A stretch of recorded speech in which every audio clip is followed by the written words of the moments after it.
partial or full reissue of the forfeited shares. As far as full reissue is concerned, it's not a problem because you can simply transfer the remaining balance in share forfeited account to the capital reserve and this entry is passed. The problem arises when it's a case of partial reissue. In case of partial reissue, the simple rule is proportionate division of share forfeited balance.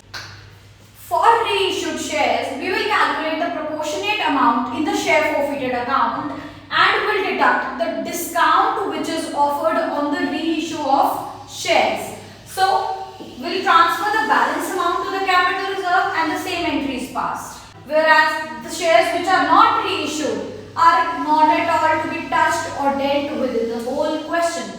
We'll just calculate the proportionate amount in share forfeited and do all the calculation with this thing. The balance of the share forfeited account is kept in a box and locked. We will not deal with it now, but we will be dealing with it when those forfeited shares will be reissued. At that time, we will adjust the discount and then transfer them to the capital reserve. But right now, we do not have any right to deal with the share forfeited balance relating to the shares which are not reissued.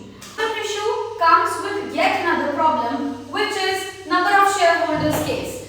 If there is a single shareholder whose shares has been forfeited, then it's not a problem. You can follow the simple steps and pass the following entry.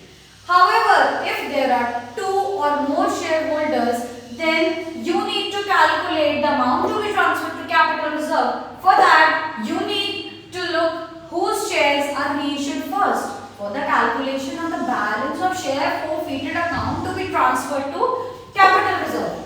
Then how will you decide whose shares are reissued first?